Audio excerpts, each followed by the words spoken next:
del segundo de Sergio Massa, hablamos de Gabriel Rubinstein. Vamos a preguntarle a Camila Dolbajian, que está en Economía, en la redacción del diario La Nación, a ver qué estará pensando el gobierno a esta hora y a qué está apuntando Cristina Kirchner. Camila, ¿cómo estás? Buenas tardes. ¿Cómo estás? Buenas tardes. Buenas tardes a todo el equipo.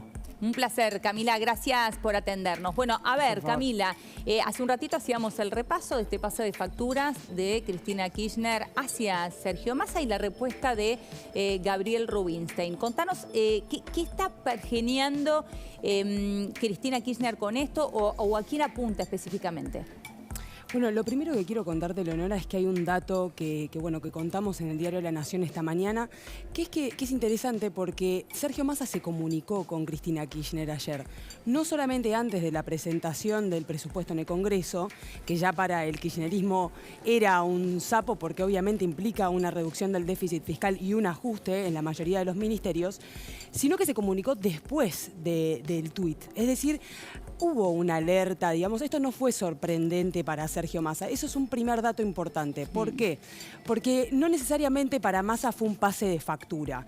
¿Por qué? Primero porque el dato de indigencia, que es el que le molestó a Cristina Kirchner, es de antes de su gestión. Con lo cual, de alguna manera, no es necesariamente algo que haya hecho en la suya, ¿verdad? Digo, es un problema que en realidad tiene que resolver. Ahora, lo que sí es interesante es que Cristina se refirió al tema inflacionario. Massa tardó 1 hora, 15 minutos y 43 segundos en mencionar la palabra inflación. Ahí sí hubo una falta del ministro, digamos, de no hacer referencia a este problema con mayor celeridad en su discurso, y eso sí se lo fue a marcar Cristina. Ahora, ¿es el inicio de una escalada de conflicto? Por ahora no parece serlo. Massa tiene esos 100 días de gracia que acordó con Alberto y con Cristina y planea usarlos hasta el final. Cristina por ahora va a respetar, digamos, ver cuáles son los efectos concretos de la política Massa en la macroeconomía. Ahora, Camila, es interesante esto que vos estás marcando porque, bueno, con esto decís, el diálogo estuvo, digo, esto no fue una sorpresa, no. Que esto no es para nada un tema menor. Ahora, la pregunta es, ¿están pensando en algún proyecto que involucre al empresariado, algún nuevo impuesto?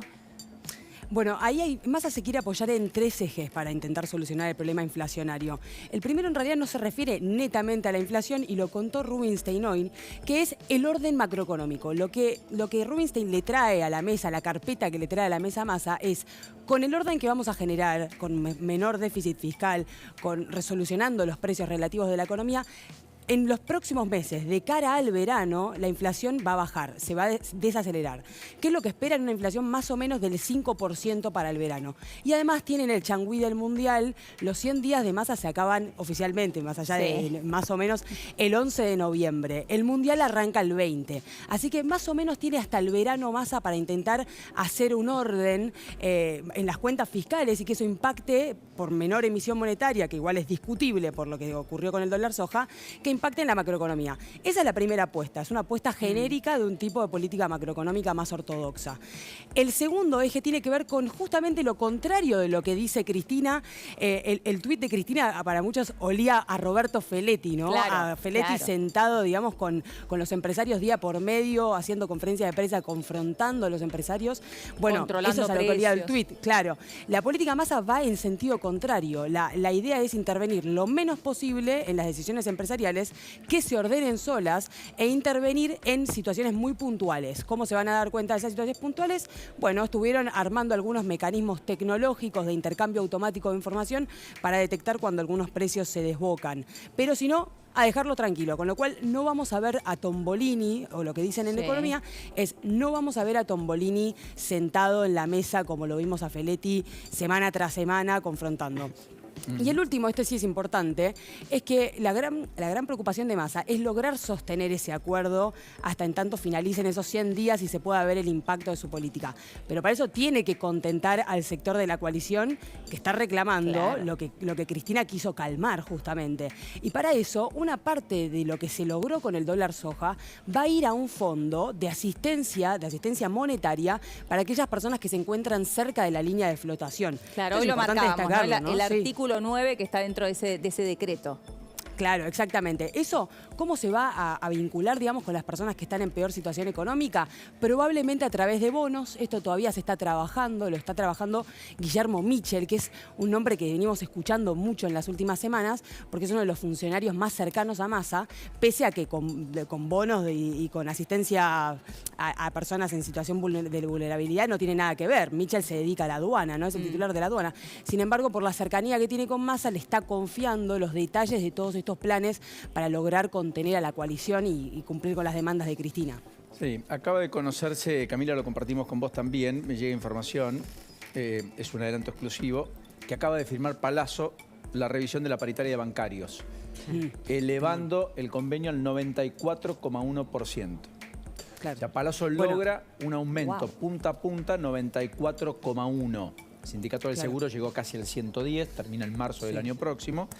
El de bancarios termina antes. Bancarios que va a tener un bono de 150.000 pesos por el Día del Bancario el mes Siempre cierra bien, noviembre. Claro. 5 de noviembre. Claro. Paulino, lo que vos destacás es fundamental. Sí. No, Paulino, lo que destacás es fundamental porque se vienen meses complicados para Massa en ese sentido.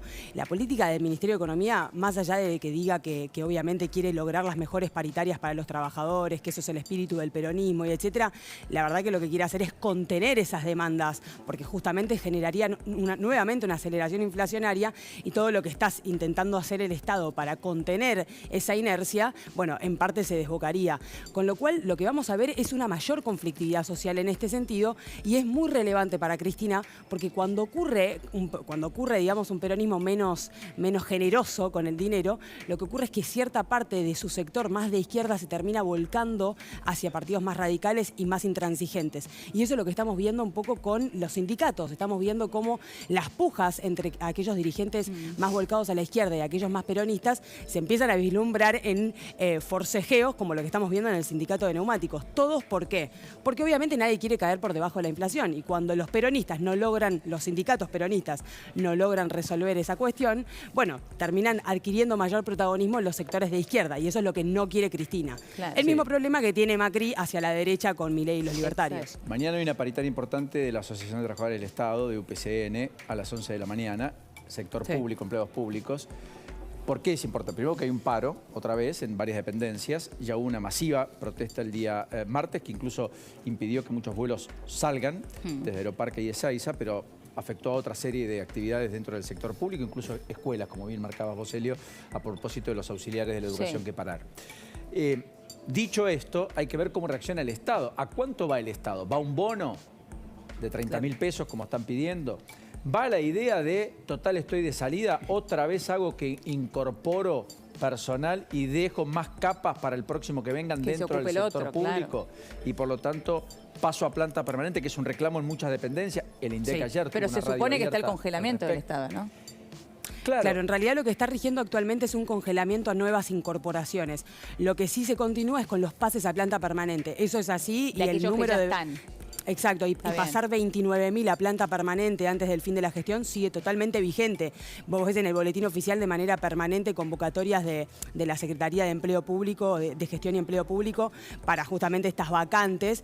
¿Cuál es la justificación de parte del gobierno? Es que esto no genera mayor gasto público, porque de acuerdo a lo que ellos dicen, digamos, se mantienen las mismas escalas salariales. Ahora, justamente a través del pase a planta permanente, pueden adquirir mayores beneficios, mayores diferenciales, hay un peso para el Estado y obviamente un problema para el gobierno que venga después. Por supuesto, esto está claro. Pero los pases a planta permanente continúan, eso es una realidad. Gracias, Camila, impecable como siempre, un enorme placer.